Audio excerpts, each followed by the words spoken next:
Hello and welcome back. We are looking at unsupervised learning, specifically the problem of clustering, and last time we put down a specific algorithm called the Lloyd's algorithm or the K-means algorithm for this problem, and we try to understand intuitively what this algorithm does. The algorithm, if you remember, is a simple algorithm. You start with an potentially arbitrary partition of the data points into K clusters. And then every point looks at the distance of the point to its own mean and compares it with the mean of other clusters. And if it finds a cluster whose mean is closer to it in terms of distance square than the distance square to its own mean, then it jumps to that cluster. And this happens for every point, and that's how a reassignment of points to partition or clusters happen. And we argued that we will do this until convergence. Now, what does convergence mean here is a question that we did not answer at that point, and that is one of the questions that comes up about the Lloyd's algorithm, which we need to answer. There are a couple of other questions also. For example, what kind of clusters does this algorithm produce, and what type of initialization should we do to get to reasonably good clusters? And finally, how do you choose K? Because we are only given the data points, nobody tells us that there are K different partitions or clusters in this data. In some cases it might be natural in the problem that you are trying to solve. In some cases it may not be. For example, if you are trying to partition, if you are a teacher who is trying to partition students into groups based on their performance in exams and so on, and then you want to decide what grade to give to students.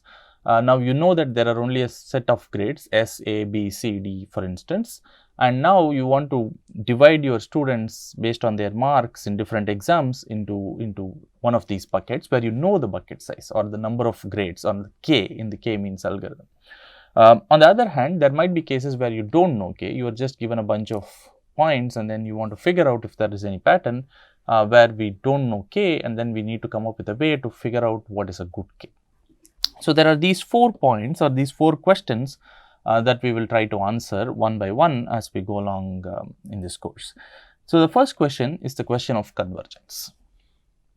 So, let us start with that question, which is the question of convergence. Does the Lloyd's algorithm converge?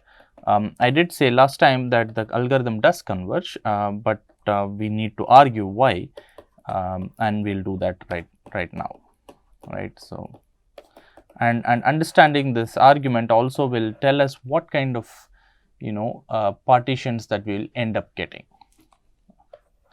converge. Okay, so the answer is yes, but then it needs an argument. So, to argue this, let us do the following, right. So, here is the proof. So, we will start with a simple fact, let us call this fact 1, which will be useful for our proof. Because we are looking at data points and distance to other points and so on, this proof is based on a simple fact.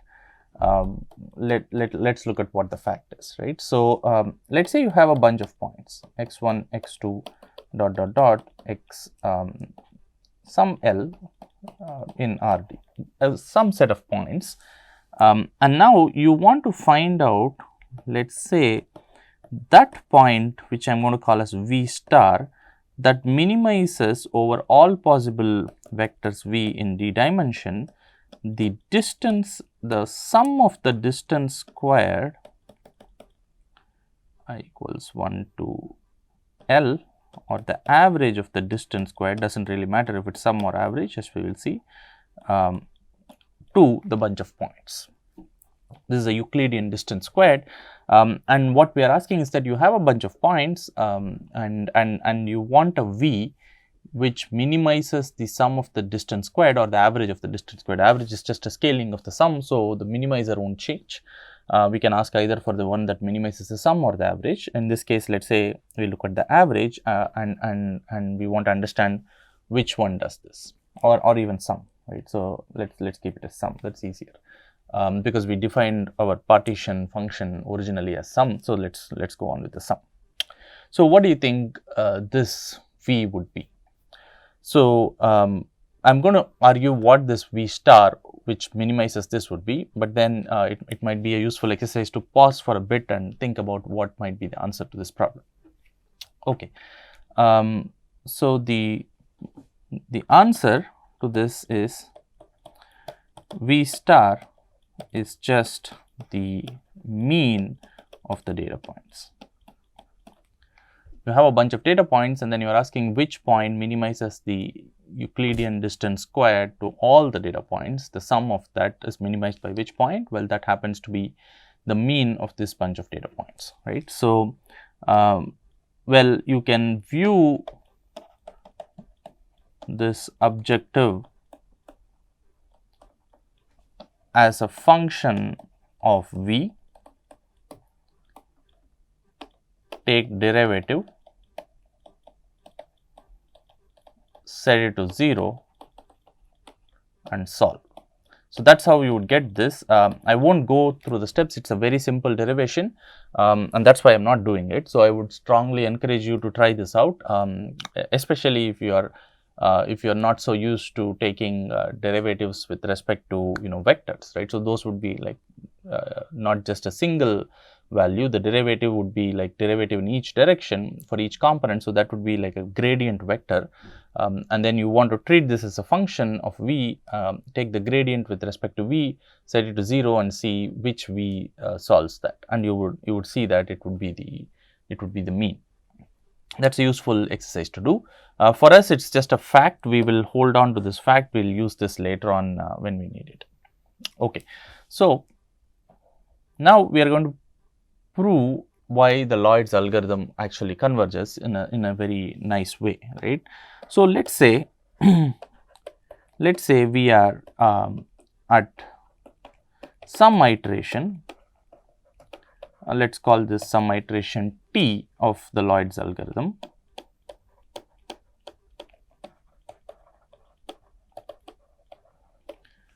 Now, let us say our current assignment of points to clusters looks as follows, right? So let's call the current assignment z1 t, z2 t zn t, where of course the t corresponds to the iteration number and the subscript corresponds to the particular data point.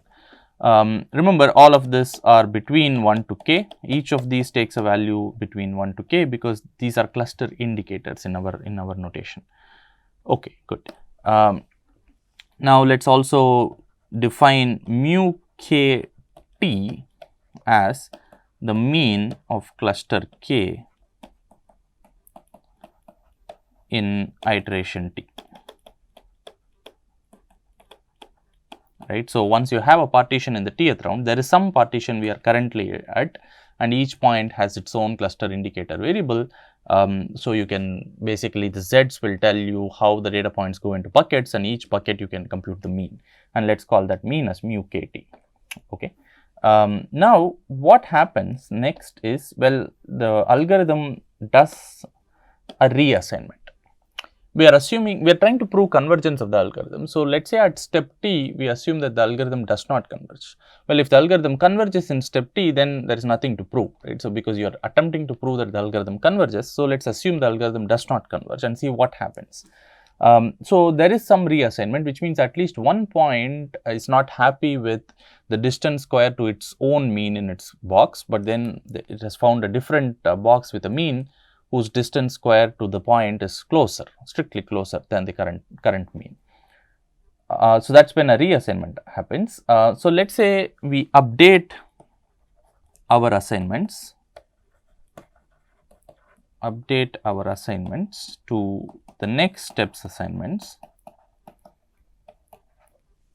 Now these would be z t plus 1 1, z t plus 1 2 z t plus 1 n.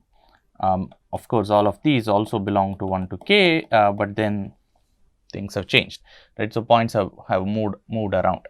The question is, what can we say about this update, right? So, when we move from one partition which is given by zt1 to ztn to a different partition which is given by zt plus 1 1 to zt plus 1 n, what can we say? Is this a good change? That's what we are trying to capture, right? So, you were in some way of putting points in boxes, now you are moving points around.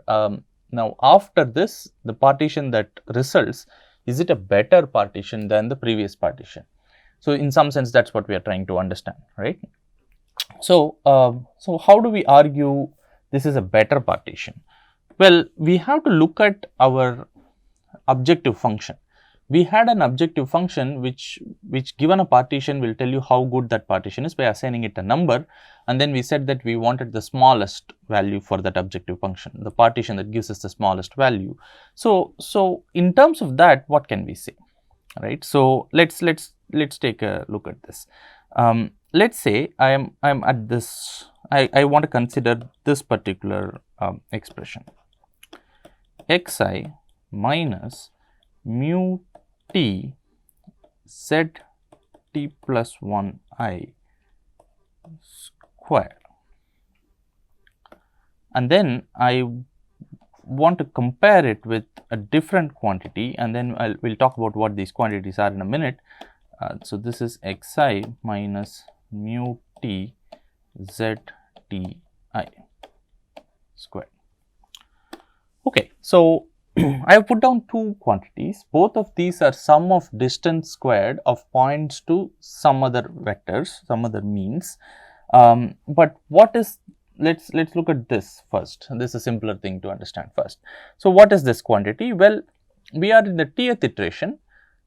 Every point is being measured in this expression to the mean of the box to which it is assigned to. You are computing the distance squared of every point to the mean of the box to which it is assigned to, right? So, xi is assigned to the box zti. That's by definition where xi is assigned to. Zti is a cluster indicator of the ith data point in the tth iteration. So, the ith data point goes to the box zti, which is some number between 1 to k. So, basically what this is capturing is just the sum of distances of each point to its own mean in the tth iteration. Now, what is this quantity on the left capturing? Well, this is doing something interesting. So, it is trying to capture the distance of each point to the mean that it is being assigned to in the next round, right? So, let us be careful when I say mean, it is being assigned to in the next round. Now, you are still looking at means of the tth round. You are in some partition, there is mu1, mu t1, mu t2, mu t3 till mu tk. You are still measuring xi to one of these, but which one? Well, you are measuring it to the one which is in the box that you want to go to, right? So, you are not measuring it every data point's distance to its own mean, but then you are measuring its distance to the box where it wants to go to. Well, some data points don't want to jump, right? So, it does not want to jump. The data point is happy with its own mean, in which case zt plus 1 I for that data point will be same as zi, right? So, then it is the same mean that you are measuring it with. But then there are some data points which might find that there is a mean which I am closer to, so I want to jump. And that is when the reassignment actually happens. Because the algorithm has not converged, there is at least one point for which the distance to mu t zt plus 1 I, right. So, the mean of the box where I want to go to is strictly lesser, the distance squared to that point mean is lesser than the distance squared to my own mean. So, because there is at least one point with this property, and whenever a point decides to jump, it is because this distance to where it's comparing itself to is strictly lesser than where it is currently assigned to. So, this whole sum is going to be less than the right hand side. Well, this is simply by algorithm's choice, right. So, the algorithm makes this choice to make a jump only when it finds a different cluster where the mean is strictly closer to than the current cluster. But remember, this quantity on the left is not the objective value of the partition that you would get in the t plus first round. Why? Because I have not made the jump yet, right. So, this is saying I am closer to the other guy and I am going to measure my distance to the other guy, right. So, that is this situation, right. So, whereas if you really want to measure the objective function in the next round, well, you should compare each point to the mean that you get in the next round, right. So, after you have made the assignments, there are a lot of points which are jumping around, and after every point jumps around, now you compute the mean in each box, and now each point is compared to its own mean. That's the objective function in the next round, but that's not what this is, right. So, this is an intermediate quantity, if you will. Okay. So, let me write this. So, this is mean of cluster where xi wants to go to, and this is mean of current cluster sorry, where xi is assigned to. That is the difference. Okay. So, now what we really want to argue is how does the objective function change after you make the partition change, right. So, which means we want to see this quantity I equals 1 to n xi minus, well, in the t plus first round, how does, well, zt plus 1 ith mean, the one that xi is being assigned to in the t plus first round. So, you are comparing every data point to the mean in the t plus first round, and then we want to compare this quantity's value now with the intermediate quantity. The intermediate quantity being I equals 1 to n, maybe I should use a different color, I will use the red, I equals 1 to n xi minus mu t zt plus 1 I. Now, what might be the relation between these two quantities? The quantity on the left is your partition's objective value evaluated in the t plus first round. The quantity on the right is an intermediate quantity where after the tth round you are comparing each data point to the mean of the cluster where it wants to go to, right. So, now how do these two values compare? What can we say about this quantity? Well, this would be a very instructive exercise to pause and think. I'll tell you what the answer is and then I'll argue why it is. The relation between these two terms is that the left hand side term is less than or equal to the right hand side. And why is this? Why should this be true, right? Now, instead of writing down a long argument as to why this is true, I mean, it's not really a long argument, but then let's try to understand what is happening. Let us focus on one box, one cluster, right. So, in the tth round, there were a bunch of points that were assigned to this cluster, and this cluster had a specific mean, right. So, it had a specific mean. Now, there are some points which are happy with the mean, they are not changing. There are some points which are not happy with the mean because they have found a different mean which seems to be closer. So, those points are leaving this and then jumping out. Now, there are some points which are remaining, but now there are some other points from different clusters which think that this mean is closer and then they are coming here, right. So, now if I look at the points of this particular cluster after doing this reassignment, after the points, some points have gone out, some points have come in. Now, all those points are here. Why? Because they have been measured to the mean of the previous round. That is, each xi that is in cluster K, right. So, now what does this compare it to on the right hand side? Well, this is comparing it to the mean of this box in the tth round. Now, what are we going to compare it against in the t plus first round? We are going to compare it against the mean of the t plus first round, right? So, after some points have gone out, some points have come in. Now, you have a set of points, you compute the mean, and then you are comparing the distance of each point to its own mean. Earlier, the contribution to the right hand side term for each point in this cluster was its distance to the previous mean of this cluster. Now, the contribution that each point to the objective function on the left hand side is the distance to the mean of the updated cluster, right. So, in the t plus first round. So, which means all the points in the right hand side expression were contributing their distance to the mean of the tth round. On the left hand side expression, they are contributing their distance to the mean of the t plus first round. The question is, which of this sum is smaller? Well, now this is where we use fact 1. If you remember what we did in fact 1, we said that you have any bunch of points, doesn't matter what the set of points is. If you want to measure the distance or the contribution of each data point as a distance squared to a single point, well, that contribution is smallest when the single point is the mean of the bunch of points.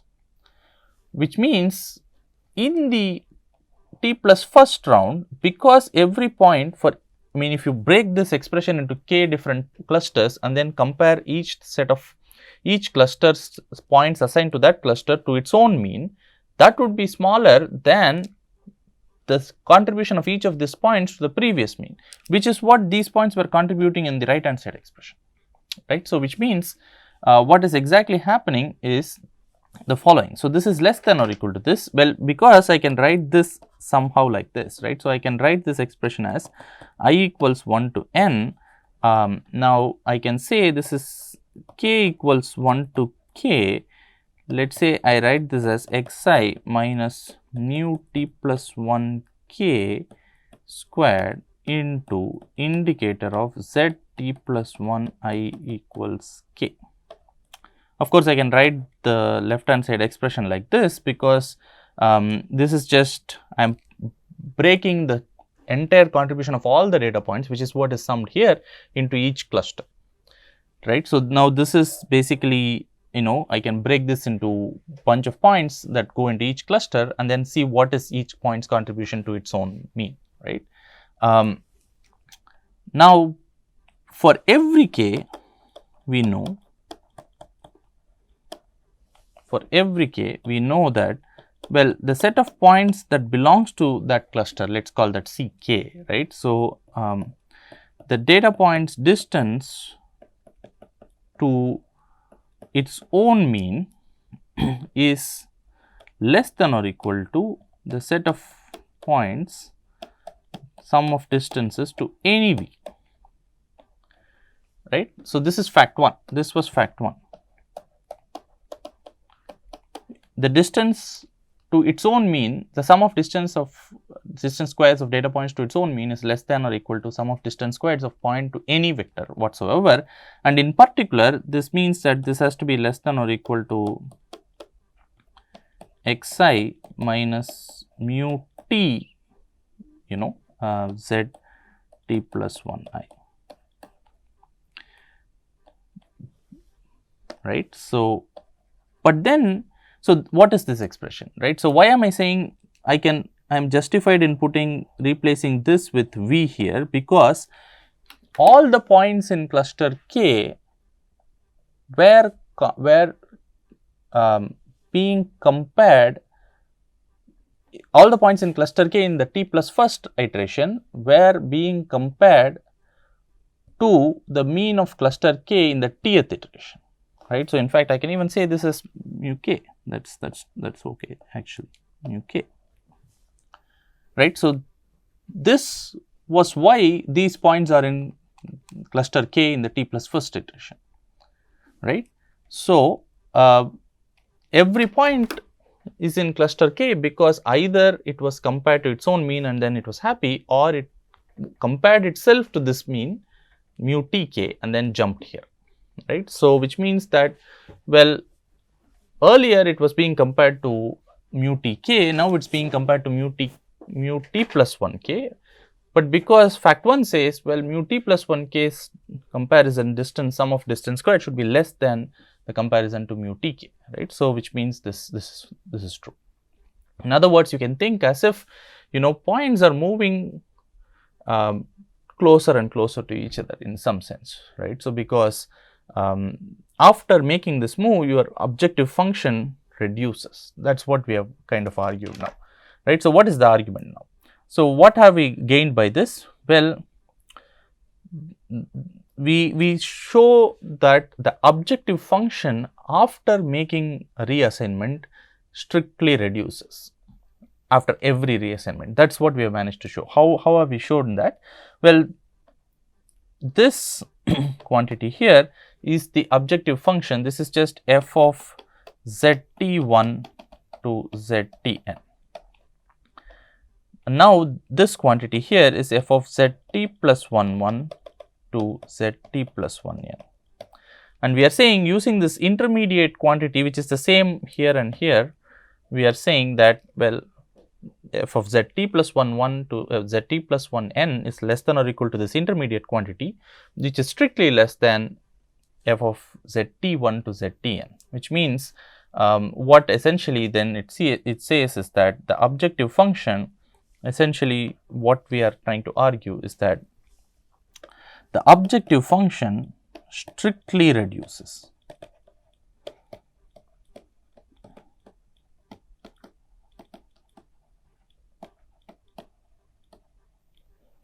after each reassignment.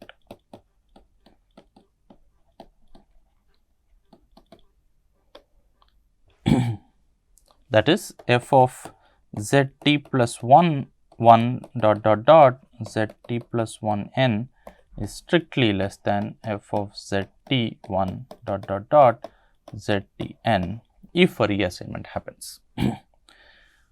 Okay, so but why does this mean that the algorithm should converge? All we are saying is that we are in some partition which has some objective value, and now a reassignment step happens and the objective value strictly reduces. But why does a strict reduction in the objective value imply that the algorithm should converge? Algorithm's convergence, remember, means that you are reaching a specific partition where, you know, every point is happy with its own mean. No reassignment happens after that. That's what we mean by algorithm has converged. But why should this condition imply that the algorithm has converged? This is a good question to pause and think, and I'll answer that now. Well, in general, if an objective function keeps reducing, one might imagine that, well, it could keep on reducing without the algorithm converging. But now let's think about it this way. What does it mean to say that the objective function strictly reduces? It means that the partition cannot repeat itself. You start with a partition, it has a specific objective value. Now, if a reassignment happens, the objective value strictly reduces, which means it has to be a different partition. It cannot be the same partition. So, the partition cannot repeat whenever a reassignment happens. But there are only finite number of partitions, however large this number could be, right. So, some huge number, the number of partitions of a bunch of n numbers into k boxes, naively we saw that grows exponentially. We won't really talk about the exact value of that, but then that's not the point. The point is that there are only finite number of them, at most k power n of them, but it's a huge number, it's still finite, which means that every time a reassignment happens, I am crossing off one of these partitions, right. So, because I have visited that partition, and because I cannot revisit a partition, eventually your reassignments have to stop, which means the algorithm necessarily has to converge. The finiteness of the number of partitions is what is allowing us to argue that this algorithm has to converge. There are only finite partitions.